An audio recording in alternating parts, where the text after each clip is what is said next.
This episode of To The Journey is brought to you by Audible.com, offering more than 180,000 titles for smartphone, tablet and desktop.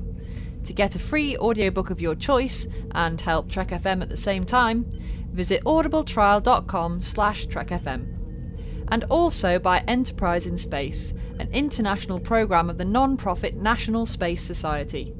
Find out how you can help science and education and become a virtual crew member aboard the NSS Enterprise Orbiter by visiting enterpriseinspace.org. And if you want to join in the conversation and share your thoughts on this episode, join the Babel Conference, our listeners group on Facebook. Just type Babel, that's B-A-B-E-L, into the Facebook search field. We look forward to seeing you there.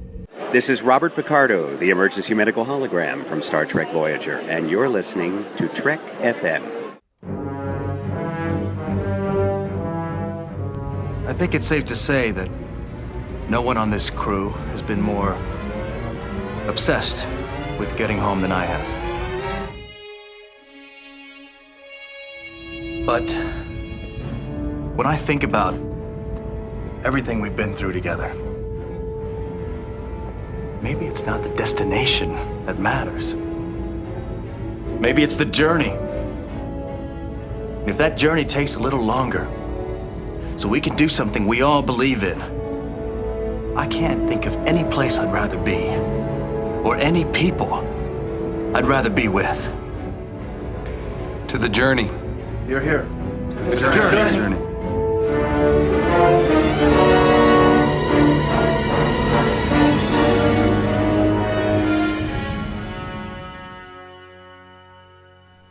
Hi everyone at home and welcome. This is To The Journey. I'm your co-host Kay Shaw, and with me as always are... Suzanne Williamson and... Zachary Fruhling. Well, we have what I hope will be a very interesting topic for you tonight. It's one we've been throwing around the idea of for a while. There was something that we noticed that a lot of our Voyager crew had in common. Any ideas what that might be, guys? They all have... daddy issues. They do. You know, I never really thought about this, but this is so true. The crew of Voyager have way more daddy issues than the crew of any other Star Trek show. Oh, yeah. Am I right about that? Is that an unfair statement? I think it's true. Absolutely. Hands down. Yeah, and I think when we first came up with, like, the vague idea for this topic, which was quite a while ago, I don't think we all realised quite how many of the crew this actually extended to, because I think at first we just thought, oh yeah, there's like 4 or 5 of them that have daddy issues, we could totally do an episode on that, and then we were like, actually, it's pretty much all of them. With a couple of exceptions. With a couple of exceptions, yes. Yes, very few exceptions. But then we don't know. We don't really know, because I mean, we don't really hear about Neelix's family that much, so maybe he does have daddy issues, he doesn't talk about them. And maybe that's why he left Talix in the first place, because he had daddy issues. Maybe. There are the great daddy issues from Star Trek shows past, like Riker and his dad. That's a serious daddy issue in Star Trek The Next Generation, but Voyager seems to take it to 11. Yeah, I don't know whether this was like anything intentional in the writing or whether it just completely happened by accident, but it is really amusing when you start looking for it. It's just there. It really is there. When even a hologram has daddy issues. Like, really? Come on. Even the gel packs have daddy issues, right? So do you guys have a favorite character with daddy issues in Voyager? Does one particularly speak to you? Chakotay. Chakotay? I could have guessed. But he's not my favorite, even though, it's Chakotay. And mine would be the Doctor and Dr. Zimmerman. Yeah. That's my favorite daddy issue. Yeah. How about you, Zach? I have to answer this question now? Yeah. Okay, it's your question. Come on. I want to say Tom Paris, but I think he's just so whiny about it. It really just kind of bugs me at the same time. So I like Tom Paris's... I like what it's done to Tom Paris and how he gets over it, but I don't particularly like his whininess. I can't believe you called Tom whiny. Are you kidding me? Listen to him in 30 days. Oh, please. Nobody whines as much as Harry. That's true, but not about his dad. Harry doesn't have daddy issues. No, he has mommy issues. Yeah. Apron strings, etc. What about Tuvok? I don't think Tuvok has daddy issues. I think Tuvok is kind of like the reverse of the relationship between Sarek and Spock, right? Sarek absolutely didn't want Spock to go into Starfleet. Right? He wanted him to go to the Science Academy. And Spock, he breaks the mold and he goes to Starfleet Academy. Tuvok's father desperately wanted him to go to Starfleet because he thought he needed structure. And Tuvok was the rebellious one that didn't want to go to Starfleet, right? Therefore, That is daddy true, actually. issues. Daddy Yeah, issues. okay. Yeah, Tuvok does have daddy issues. Uh-huh. I'll let Now, you they have don't that. manifest very much unless, It's just Neelix and Harry then that don't. No, but they did when That's he it. was younger. So that still qualifies in the daddy issues category. I'm just wondering whether or not, like, in the writer's room, when they were creating these characters, this came up. Because you just imagine them start there going, yes, strained relationship with father. Character number 2. Strained relationship with father. Hang on a minute. Are we getting a bit derivative here? Maybe they just like had a dartboard and they just kept hitting that square when they were trying to figure out what to write. Maybe. Yeah. It is quite funny though. But the great thing about it is I think that the nature of the daddy issues is different for everybody, which is quite nice. Yeah, it is almost like they sat around and said, okay, every character has to have daddy issues. How many varieties can we come up with? Yeah. It's like, oh fine, if they're all having daddy issues, we've got to at least make them all different. Well, I want to hear what you guys both said Chakotay, and I don't naturally think of Chakotay as having that much in the way of daddy issues. Dude, yes, we see some seriously? flashbacks. Seriously, like it doesn't seem to affect him very much, really. Like, Oh my gosh, it affected his childhood and where he went with And his his life. entire life. but he got over it. No, Not he really. didn't. No, he didn't. No. Have I been misreading Chakotay this whole time? Yes. Okay. Give me the Chakotay as you see Chakotay's life unfolding. Well, basically, he's like completely the opposite of what his father wants him to be. But he's learned to appreciate that. Later, That's what I'm saying. He no longer has daddy issues. No, he still has daddy issues. yeah, but he still has hang-ups about it. He's still trying to make amends for everything he did. But with his father being Yeah. gone, he can't really do Well, that. that could be. Yeah. Yeah, so he's a complete, well, I don't know whether he's a disappointment to his father, but I think he thinks he is. Yeah. I don't know whether that's how his dad sees it, but that's how he no. sees it. I don't see Kolpak holding that kind of grudge, and No, I don't seeing think he Chakotay does. in that light. Yeah, but that's how Chakotay sees it, because he's not wanted to carry on all of the traditions. He's been very like forward facing, and he wants to leave and go and join Starfleet and see the universe and everything, which is not really the way that like the rest of his tribe kind of sees everything. They're much more traditional. Maybe we have a little ambiguity here. Like, what does it mean to have daddy issues, right? Okay, so he was a rebellious teenager. He didn't want to hang out with his tribe. He wanted to go explore in outer space. I get that. Okay, but why is that a daddy issue? Because, well, we haven't gotten to the really like meaty stuff yet. So he leaves and goes off to Starfleet, and in the meanwhile, obviously his home planet is in like the demilitarized zone, and the Cardassians start like Murdering. sniffing around and all the rest of it. Yeah. And then, doing what and then, Cardassians do, as a yeah. result of the fact that his family are forced to defend their planet against the Cardassians, his father gets killed, and then he Right. feels massively guilty about the fact that he wasn't there because he decided Okay, to leave. now we're getting to the That, heart of and it. he also Okay. lied. The guilt. Yeah, He told Captain Sulu that he had his parents' permission to join Starfleet and he didn't. and the Academy, and Yeah. he didn't. And then obviously he goes back, and that's when he gets the tattoo, which was his father's tattoo, which is him like taking this symbol on of the fact that he's going to avenge him, and that's why he joins the Marquis, because he feels like he now has to avenge his father. Okay, when you put it in these terms, he's sounding fairly reactive. Daddy okay. issues. I think of Chakotay as kind of a cool guy. Like he's not really overly reactive. He's kind of thoughtful about stuff. But you're describing some pretty reactive behavior from Chakotay. I don't know. Chakotay will punch you if you're not careful. That's true. Also, did you He's listen not. to the Angry Warrior speech? Angry warrior. He only became like that after Janeway. That is the point. Chakotay. And then, of course, we also learn that I know at one point his dad shows up in a Vision Crest, doesn't he? But he does say at one point that he hasn't actually been able to see his father in Vision Quests for a really long time. Mhm. And that's all part of his whole hang-up thing, isn't it? Yeah.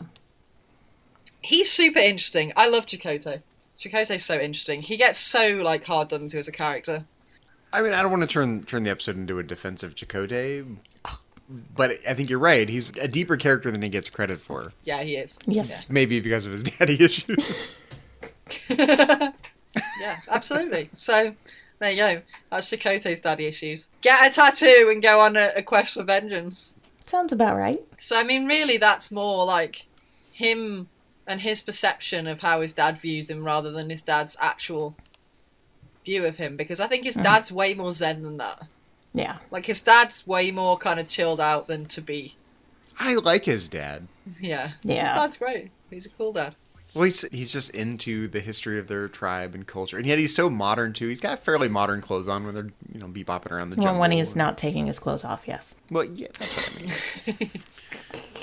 Bebopping around the jungle, I love it. You've got to be well equipped for modern jungle life, Zach. You have to have the right hat. Like, jungle wear fashions. I like his hat. I think he I does just have want a one of nice those hat. I hats. like his hat. That is a good hat. Yeah. If I were Chakotay, that's what I would have a hang up about. I just wish I could get one of those hats like Dad used to have. Yeah. Maybe instead of the tattoo, he could have taken the hat and worn it. Right. But then he'd have to have the longer hair. He would have needed longer hair. Yeah. Because it wouldn't work with short hair. It's really funny, actually, because Robert Beltran actually has grown his hair long now, hasn't he? I've seen pictures of him like that, yeah. It kind of makes you wonder what it would have been like if Chakotay had long hair. Put a hat on him, But then, with Photoshop a hat on Starfleet him. regs, it would have had to have been pulled back. Yeah, while he's on duty. Unless he had the Wharf Bob going on. Wharf Bob. Wharf Bob. Come on, that's what it was. The bouffant. Wharf Bob, I love it. So that's Chakotay, really. You know. Okay, you've convinced me. I didn't really think of him as having daddy issues. I mean, I knew he was kind of rebellious, and I didn't really dwell on that when I think about Chakotay. That's interesting that it made a bigger impression on you guys than for me. Yeah, I mean, I think if you read the books... Yes, definitely. Oh, we're going there again? Always. We're always going there. Some of the little seeds of this type of thing that we get on screen get fleshed out a lot more. So. After a while, you kind of get a bit blurred between what actually That's what happened I'm in the saying. show Are you and guys what's in reading? the books. Are you guys reading too much from the books into the show? No, that's definitely there. I mean, we Okay. know about Oh, how was he there. took his tattoo after right. his father died and the fact that he joined the Marquis because of that. So we know all of that. Yes, we get more of the detail behind that, but we definitely know that from the show. I guess my view on it was just like being able to tell a story about it doesn't mean he's got deep issues about it. Like Tom's got actual issues, right? It bothers him. The murder of his family bothers him. That's why he joined the Maquis. Well, Yeah. okay. It bothers him, but because he's like somebody who spends a lot of time in meditation and self-reflection and all of that type of thing, he's just better at handling it on a day-to-day basis. But he does have moments where he gets really het up about it. Yeah, he's not all whiny about everything. Like, well, I don't agree with your assessment of Tom by saying he's whiny, but let's say Harry Kim, he's not all whiny about it. He goes and meditates in his quarters. Akucha Moya, we are far from the headwear of our fathers. Yes.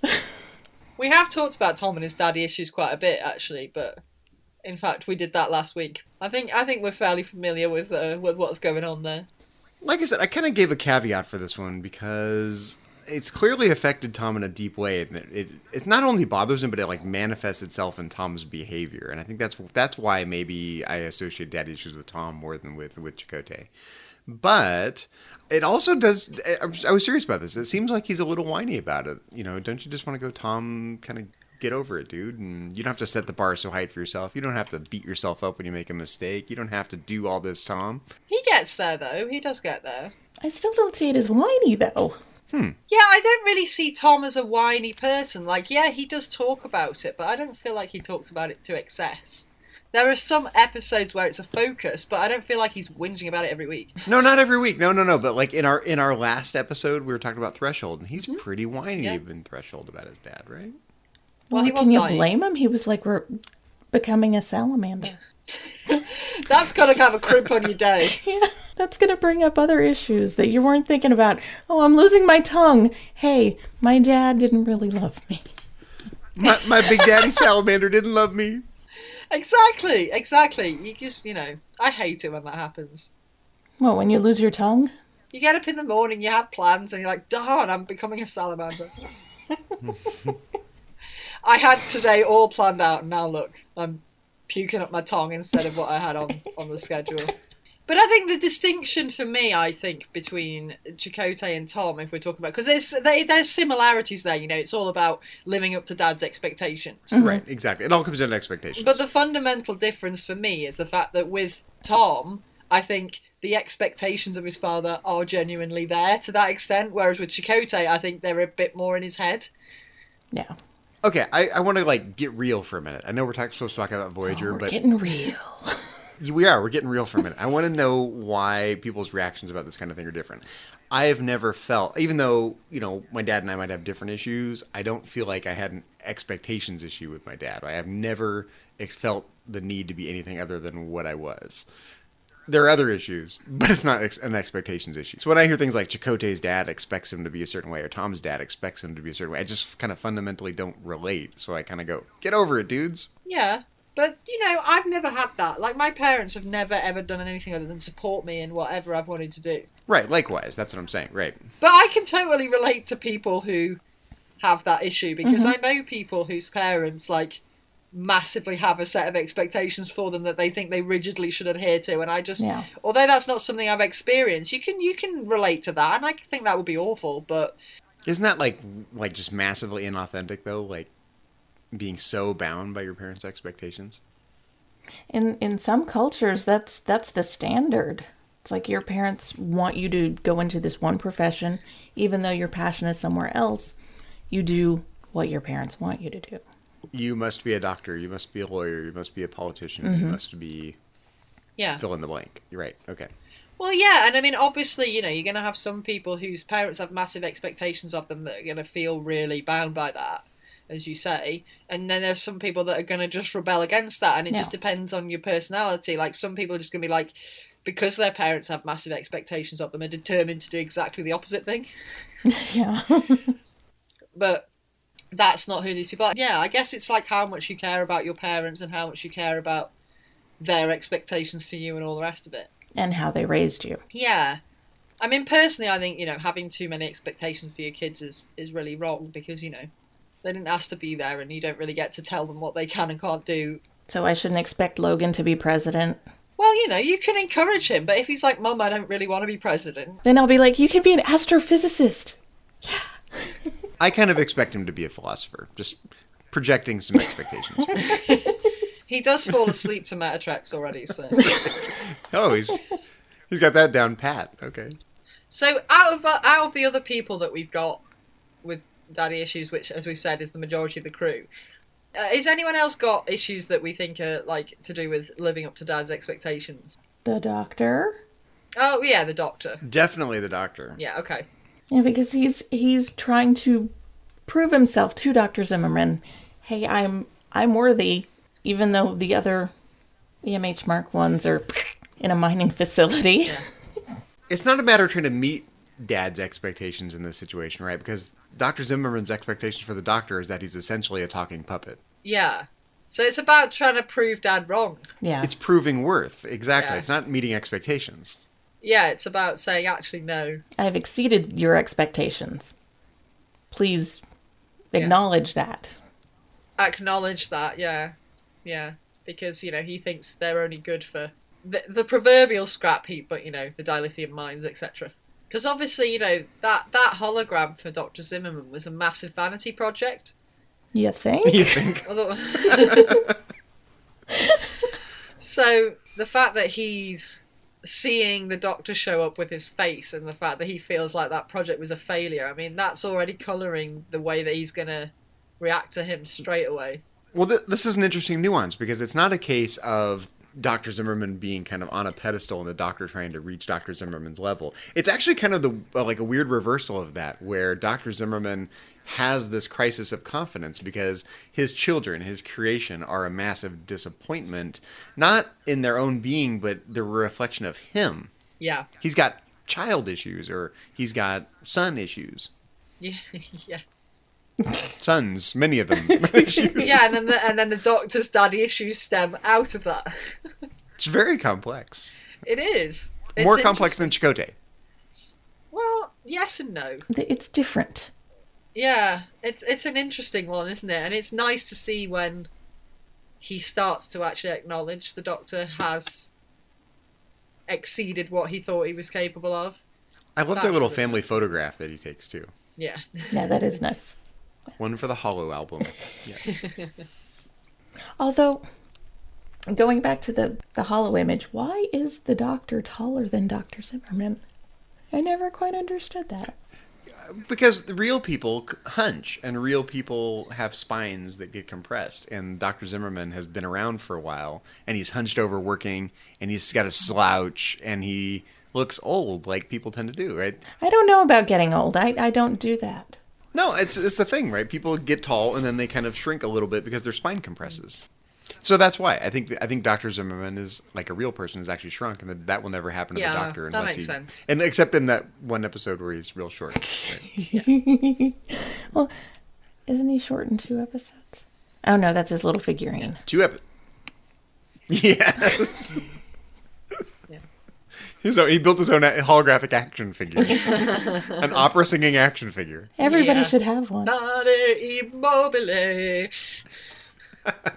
But I think that the nicest thing I think about the Doctor and his relationship with his, in inverted commas, dad / programmer / creator I'll call him Dad. is the fact that we actually get to see them interact. And I think, yes, we get to see some of them interact with their dads, maybe in slight flashbacks or memories or things like that. But it's the only time we really get to see them properly interact together. Yeah, not younger versions of them. Yeah. Not just work out their issues individually, but work out their issues together. And they may not exactly. reach a So total that's quite understanding, nice. but they've reached some sort of Yeah, happy and you state. kind of feel like you get the impression that as and when they get back to the Alpha Quadrant, that relationship's something that's gonna continue.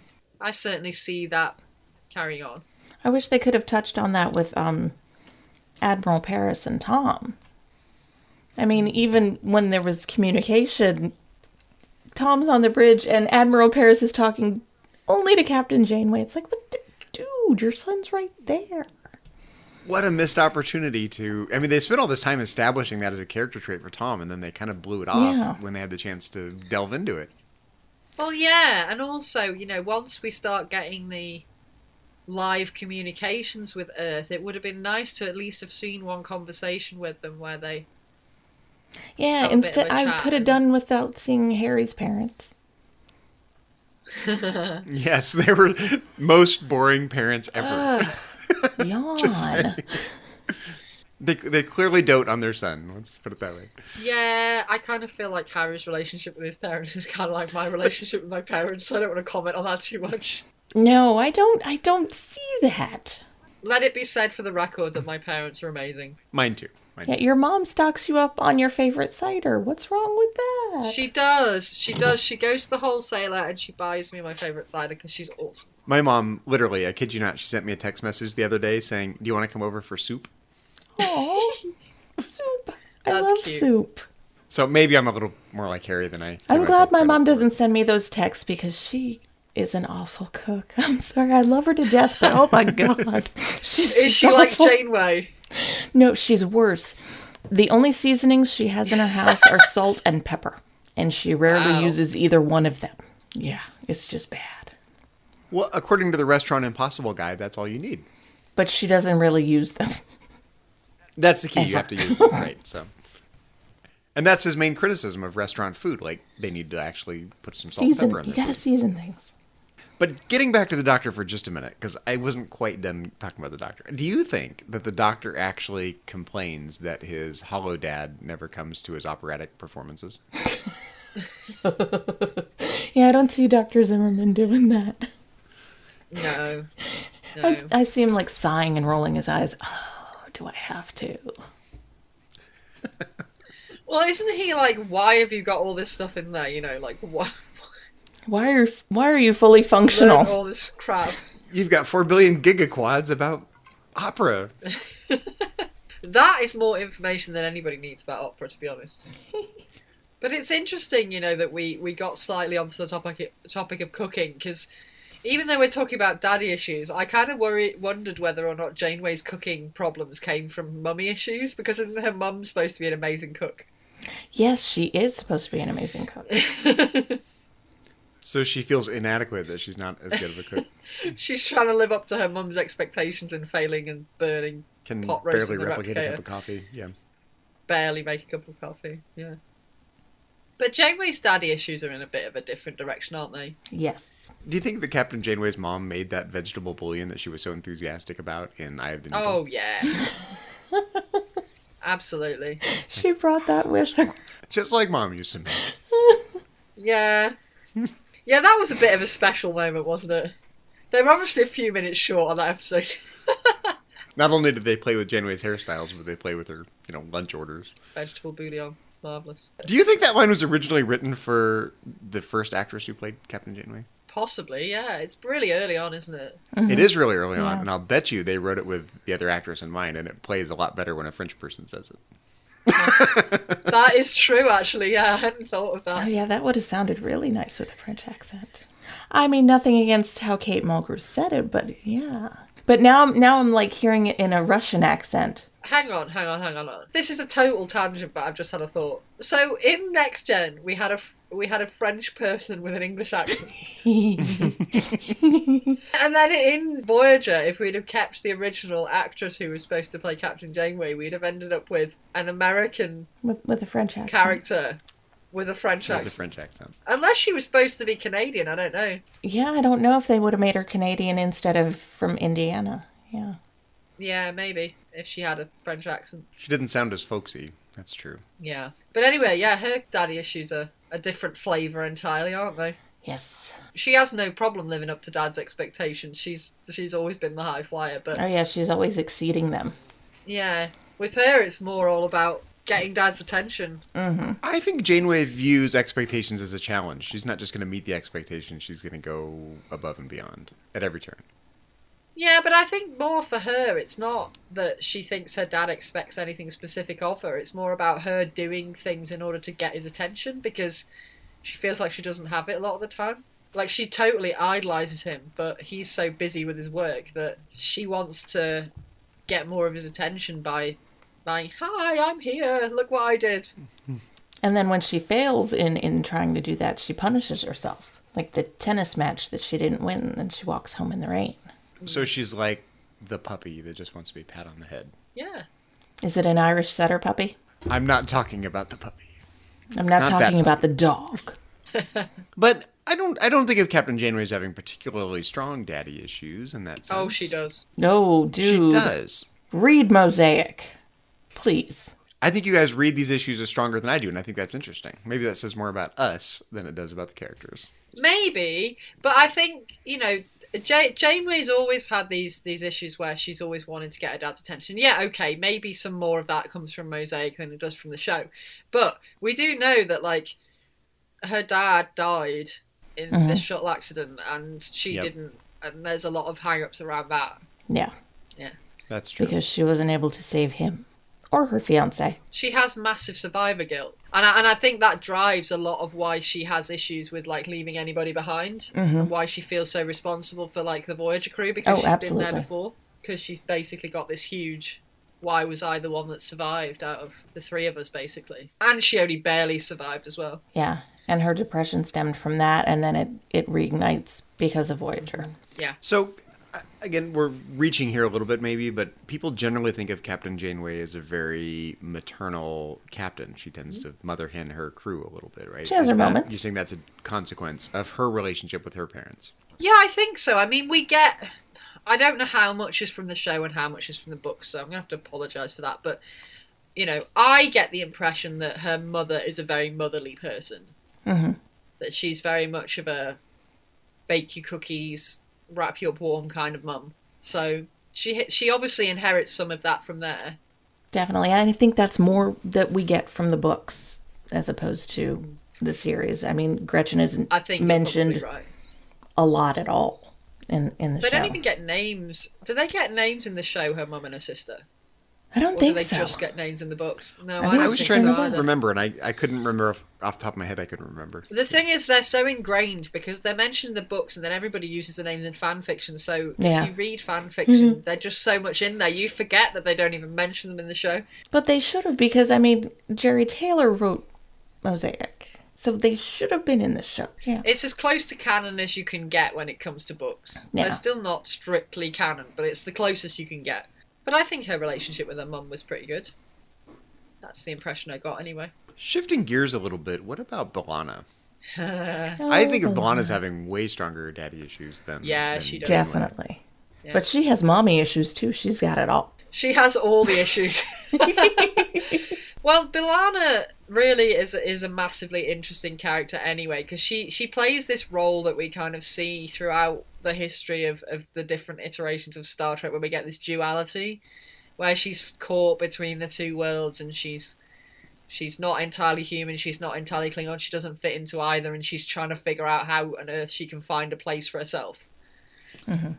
And her mother wants her to be Klingon, and her dad kind of struggles with that a bit, and she just ends up getting stuck between the two. Yeah, and it's an interesting dichotomy with like the Spock character in the original series. Oh, Spock definitely. is the exact opposite situation. His human side is the aggravating side, and his Vulcan side is the side that kind of pacifies him. And B'Elanna, it's the exact opposite, right? Yeah. With B'Elanna, the human side is what pacifies her, Klingon intensity. Yeah.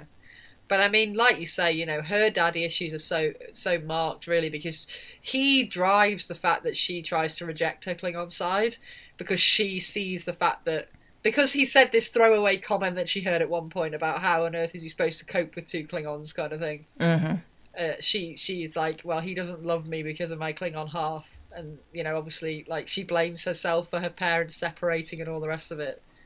So, And that's so messed up, because that's totally different than like not living up to someone's expectations. That's like who you are, your biology, right? That's fundamentally terrible. who you are as a Yes, person, that's so deeply ingrained in who she is, right? It's not a consequence of the choices she's made. It's just the reality of her life. Yeah. It's kind of similar to the Doctor, really. I mean, there's similarities with the Doctor. It's fundamentally who he is that is the problem.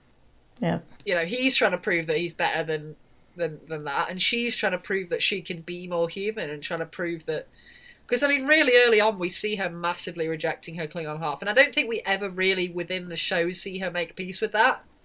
I think she's always more like, nope, I'm not interested in being Klingon, I don't want it, and all the rest of it. Even right into the final season, when we see what happens in Lineage, that she's not wanting her daughter to look Klingon and all the rest of it, So that's really deeply in there. And as much as that's not her dad that's generated that, by him leaving, that's the impression that she's got, and that's how she's got into that mindset. And I'm not saying that's entirely his fault, because it's partly also her assumptions. But you can see how she's got there. Yeah, and it's part of the reason her Klingon aggravation, her Klingon intensity is so deeply buried, and it just kind of comes out in spurts sometimes because she's repressed it so much. Well, exactly. Until it gets to a point where she can't control it, and it's like explosion. Exactly, and that's exciting to see on the screen. So I think that's why B'Elanna gets a lot of screen time for that kind of thing, because it's very expressive. Mm-hmm. That's her way of relieving the pressure. Whereas Tom doesn't do that. He doesn't. Well, a little bit actually. Tom acts up too, but Yeah. Yeah. And I really, in some ways, it comes me because I really like the fact that we get the episode Faces fairly early on, and the fact that we get to see her split into these two halves, and she gets to realise that they're actually both part of her, and she's a fundamentally different person if she gets rid of either part. But I kind of wish that episode had come a bit later, because I think as early on as it is, we don't really see the development from it that I feel like we should have done. If it had come a bit more like season 4, maybe. I know they fit it in with like the Vidian plot and everything, and that's why it was where it was, but to me it would have made more sense if that had been later, and she'd have had that epiphany a bit later on, because we still see her going through that conflict even after that point. So you know how they have these kind of like corporate retreats where people do trust falls and stuff? Can't you picture B'Elanna doing like trust falls with herself in that episode? you're off on trust No falls again. way. We need each other. We're a team. She wouldn't trust herself. No. I don't see either half trusting the other at that point, to be No. honest. But again, I kind of hope that when they get back to Earth, B'Elanna's going to be looking for her dad to kind of try and Oh, I hope so. resolve some of that stuff. Yeah. Read the books. Read the books, Zach. Subtle, guys. Subtle. Subtle as ever. Getting back to the Doctor and Daddy issues, though, remember in blink of an eye, when the Doctor is down on that planet and he ends up in a relationship and he's got a son that he talks about when he gets back to the ship, do you think the son totally resents that Dad left and went back to Voyager? How did he have Oh my a son? god, I never thought about that. That's what I want to know. I wanted to know did how he have had a son. That always bugged me. I'm like, wait a minute. Maybe it was just an adopted son. Okay, I'll go with that. Maybe he was like his stepdad, I don't know. Stepdad or something. Right, exactly. Yeah. anything like that. But yeah, I never really That would thought cause about some that. serious daddy issues right Somebody needs to write that fanfic. He just went out for a gallon of milk and never came back. He went out to watch He went out for space milk? whatever the heck game that was. Yeah, space everything. Whatever the heck that game was that he kept trying to watch that episode. Wasn't he like some sports team? There's some sport that was like the big sport on that planet. Yeah. Lakeside or whatever, right? That was it, Oh, Team Lakeside. Lakeside. Yeah. He's like, Dad just wants to watch sports all the time. Yeah, he left me to go watch sports. It's fine though, by the time he'd been back up to the ship, he'd already been gone like 20 years. He was already like devastated and then over it. The second the Doctor materialised, he was over it already. He was like, Dad's not coming back. I don't need that jerk around anyway. Well, moving down the list of characters, what about 7 of 9 and her Borg daddy issues? And by extension, maybe all of the Borg children. Yeah.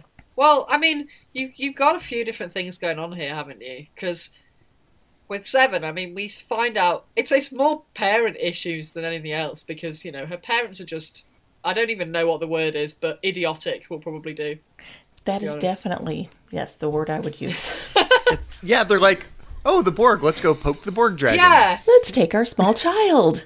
Let's take our small child to go repeatedly poke the hornet's nest. Oh, look, we got assimilated. Whoops. Oops, my bad. Yeah, so, yeah, issues there. And we get to see 7's father. But we don't get to see her mother, do we? I thought we did. Isn't it in Dark Frontier? I think so, in the shuttlecraft. No, after the assimilation.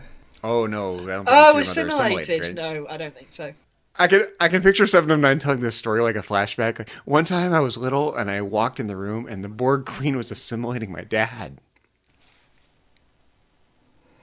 Tumbleweed, Zachary, And the sound of tumbleweed. crickets.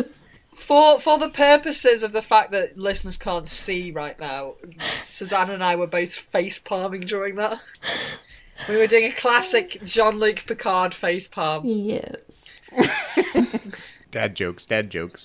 Well, it's a good episode for dad jokes if you're going to come out with some. Yeah. Why didn't we see her mom after assimilation? I don't know, that would have been quite cool. And it was a missed opportunity.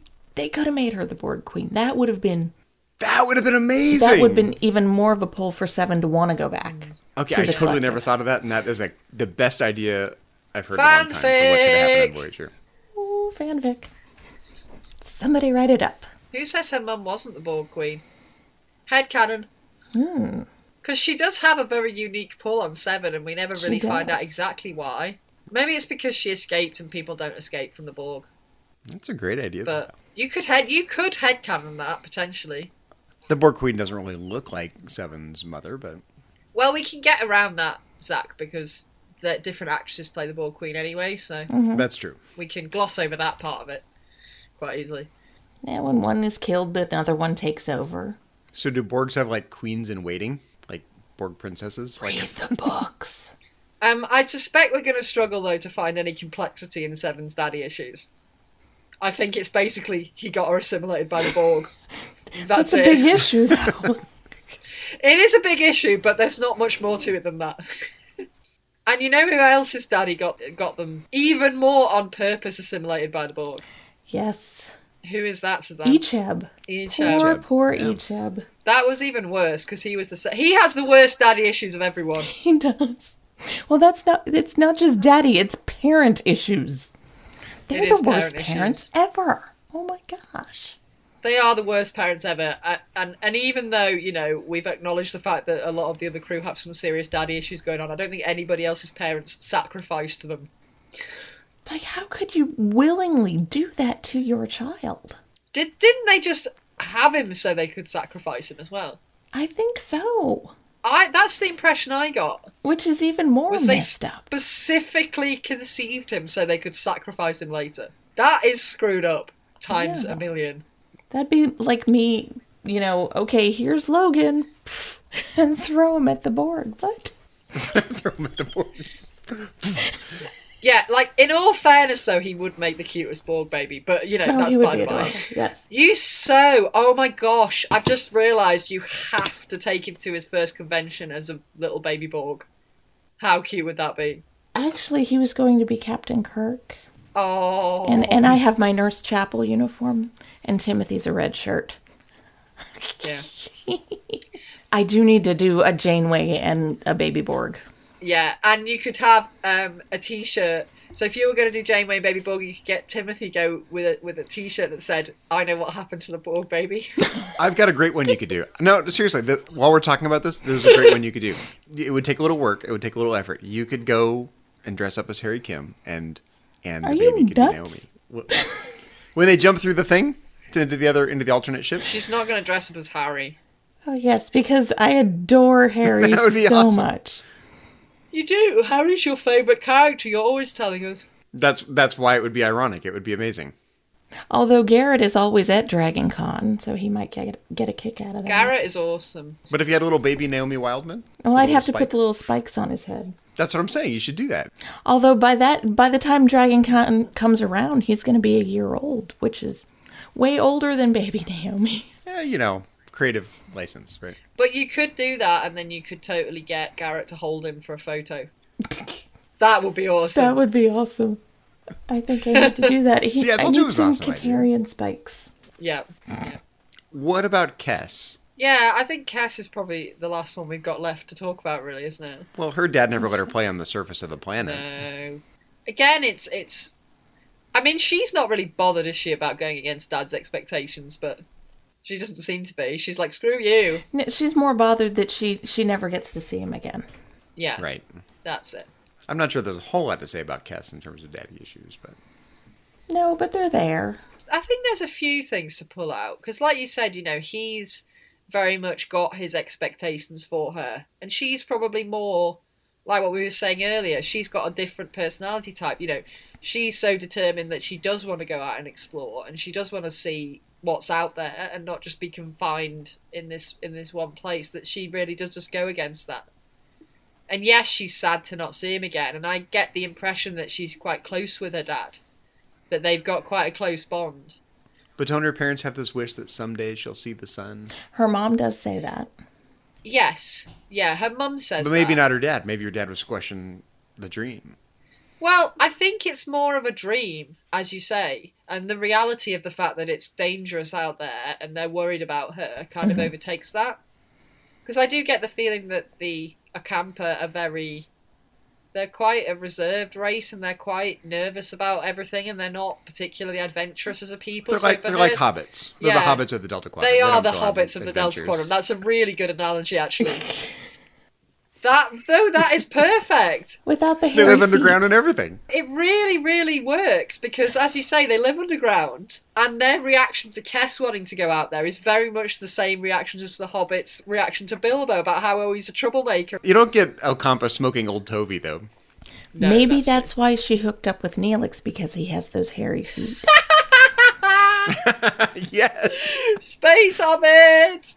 I'm just looking for my Hobbit. Hashtag headcanon. It is a great analogy, though. Genuinely, it is a good analogy. They are very Hobbit-like.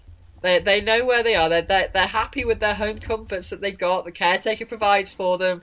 They've got this nice, airy Ocampa hole in the ground that they live in. And they're not particularly interested in going in. Well, it's not a Hobbit hole, is it? The furniture's not as nice, yeah. But she just wants adventure in the same way that Bilbo does, and I think, they would have looked at her with suspicion had she gone back. I can picture Kes going, mountains, I need mountains, Neelix. Yeah. So, there you go. We've discovered Ocampa are actually hobbits. We thought it was Talaxians, who knew?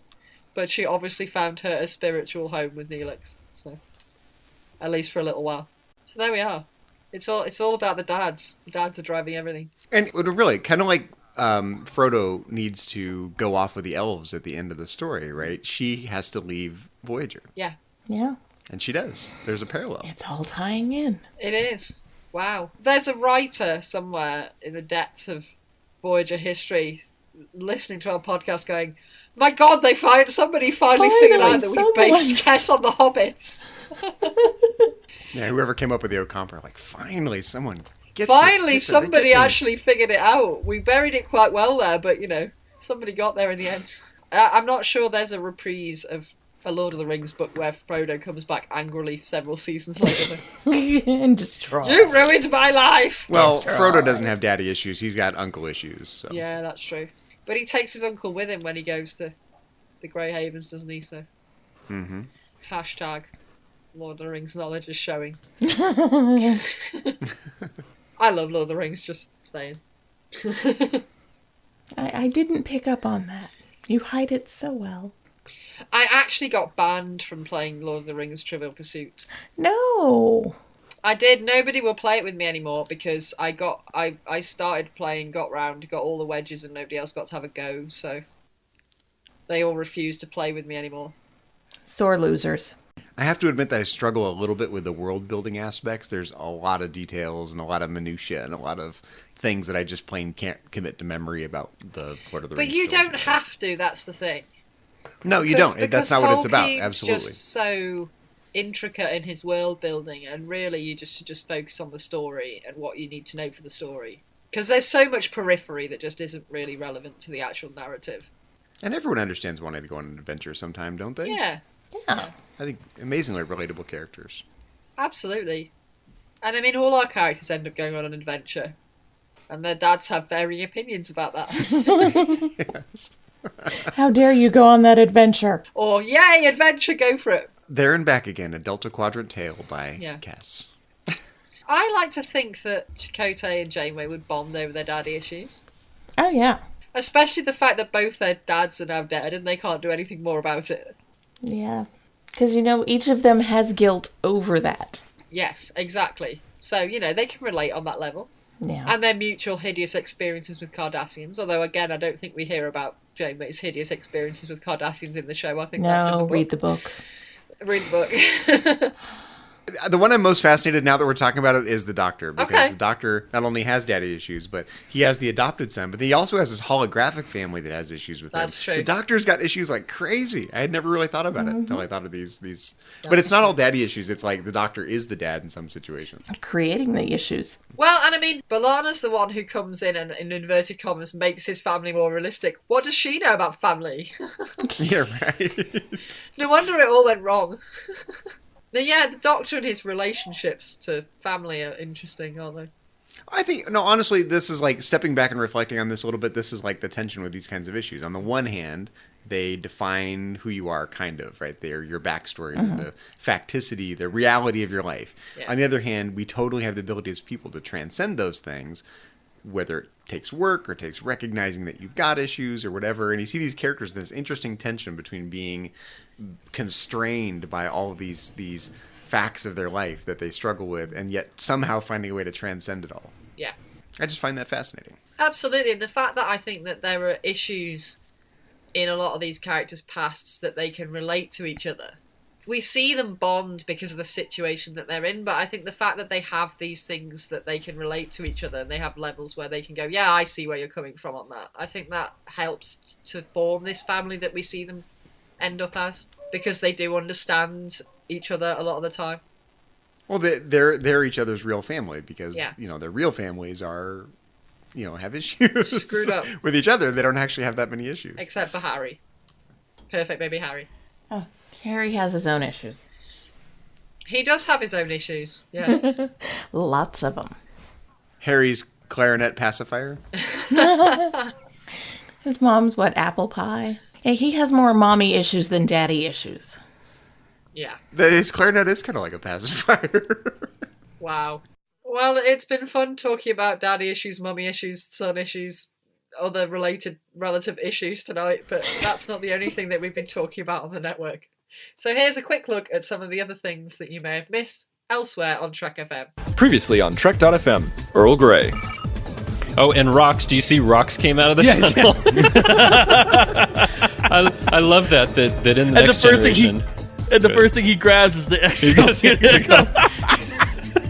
No, forget that it blew up. But those rocks, every time you see something like that, you can't forget that somehow there are rocks in the tunnel. Just like in yesterday's Enterprise, when the Enterprise C gets hit and there are rocks that fall from the ceiling on the bridge. That's right. There's rocks everywhere. Yeah, the tunnel's made of rocks. They used it as insulation. Stage 9, a podcast about the people who make Star Trek. I'm gonna say, because I can't think of anything, honestly, off the top of my head, excluding the movies, I think that this may be, like, the single best directed episode of Star Trek in history? Continuing mission. Yeah, so let's just talk about the awards per se, because tell us how you heard about the fact that you won an award, and then you went, oh, that's great. And then you realized what competition you were up against, not knowing that you'd been in the competition in the first place, but when you realized who had been the other nominees, that's pretty awesome. Yeah, it is. So I got a Facebook message from one of the organisers of the awards after it happened, and they said, oh, I'm not sure if you're aware, but you've won 2 awards. And I was like, oh, I didn't even know that there was an awards thing, and I didn't even know we were nominated, and it turned out we were nominated for 7 categories. The 602 Club.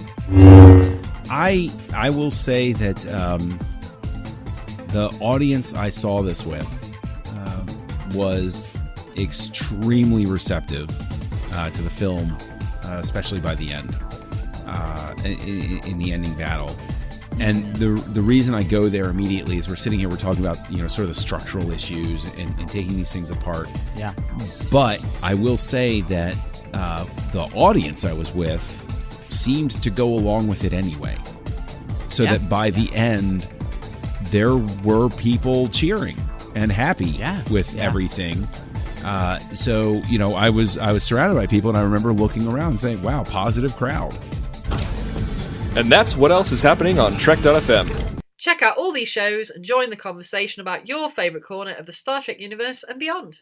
You will find us wherever you get your podcasts. If you're an Apple user, be sure to hit the subscribe button in Apple Podcasts on iPhone, iPad or Apple TV, or the desktop iTunes app to get the latest episodes as soon as they're published. And whilst you're there, please leave us a star rating and a review. If you're not an Apple user, we've got you covered as well. You can find our shows on Google Play Music, Stitcher, TuneIn, Spreaker, SoundCloud, Windows Phone, in most third-party apps, and you can stream and download the MP3 file from our website or grab the RSS link. We'd love to hear your thoughts on today's show, and there are many ways for you to do that. The best place to join in the larger conversation is the Babel Conference, our listeners-only group on Facebook. Just type Babel, that's B-A-B-E-L, into the search field on Facebook, and it should come right up. If you'd like to send us an email, you can use the form on our website at trek.fm/contact. Choose message to a trek.fm show and select To the Journey. That will come right to us. You can also find the network on Twitter at TrekFM and on Facebook at facebook.com/TrekFM. Zachary, when you're not having a trust fall with yourself, where can our listeners find you on the interwebs? Well, you can find me elsewhere on Trek.fm as co-host of Metatrek's Trek FM show on Star Trek and philosophy, along with my co-host over there, Mike Morrison. You can always find me in the Babel Conference if you'd like to talk about Voyager with me over there, and you can find me on Twitter. My handle is just my name, at Zachary Fruhling. That's Zachary, Z-A-C-H-A-R-Y, Fruhling, F-R-U-H-L-I-N-G.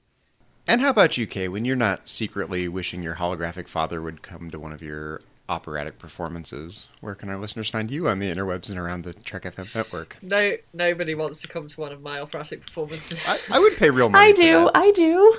Oh gosh, no, I'm not the best. Surely you must know one theme from... Only in Klingon. I can only sing in Klingon. Otherwise. Oh, yes, in Klingon. Or Whale. Surely you must know one theme from Octo and Melota. Klingon or Whale. Those are my limits. Melota. I prefer Whale. Whale. Marvellous. Klingon with the essence of whale would be quite interesting. I'll have to try that. You haven't heard Don Giovanni until you've heard it in the original Klingon. No, whale in the original Klingon. Whale in the original Klingon. I see. Klingon whale. Well, there must be whales of some description, or whale-like creatures on the Klingon homeworld. Well, we know there are animals like targs and stuff, right? But so we don't hear much about Klingon flora and fauna. That's true. That is true. Yeah. Klingon aquatic creatures. I must know more. There should be like a whole art series of those, like a Somebody poster needs series or something. To do a book, yeah. Animals of the Klingon oceans. I kind of just picture like this dolphin with ridges, you know. And really big fangs. Aren't Klingon oceans like lava? So it would be a hardcore dolphin then. It would be lava dolphin. The lava dolphins of Kronos.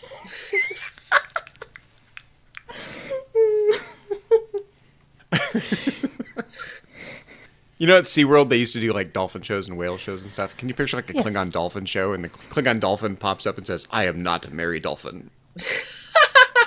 You wouldn't be merry if you were wow. swimming in lava. I will not do those tricks for you." Good tea, nice house. Anyway, you can find me in the Babel Conference. And if you want to look me up on Twitter, my handle is Choco Weeble. No, like, I can picture like, good tuna, nice pool. Oh, wow. I need that drawing right now. If anyone's listening, please. Oh, I need gosh. that. Well, Suzanne, when you are not leaving your hobbit hole to go on a grand adventure, where can our listeners find you? For the record, I will never leave my hobbit hole. Excellent. We'll always know where to find you then. You can also find me on the Babel Conference now and again, and I'm on Twitter. My handle is KJaneway8. Well, if you would like to help us keep all of our shows coming to you each week, we invite you to become a patron of the network through Patreon. Just visit patreon.com/trekfm, that's patreon.com/trekfm to get all the details. Perks include early access to episodes, exclusive content, producer credits, and many more, all available through our special patrons website, the Patron Zone. It requires a great deal of time and money to produce, host, and distribute these shows each month. We really appreciate any support you can give us, and we hope you'll join the team. Again, you'll find all the details at patreon.com/trekfm. Well, we have a few people we would like to thank. First of all, being the father of Trek FM, C. Brian Jones, and we do not have any daddy issues with this gentleman whatsoever. No, none. Also, our executive producers, Matthew Rushing and Kenneth Tripp, Aaron Harvey, our art director, Richard Marquez, our production manager, and Brandon Shea Matella, our Patreon manager. Also, a very special thank you to our associate producers, Bruce Lish, Ju Kim, Richard Marquez, Patrick Carlin, and Norman Lau.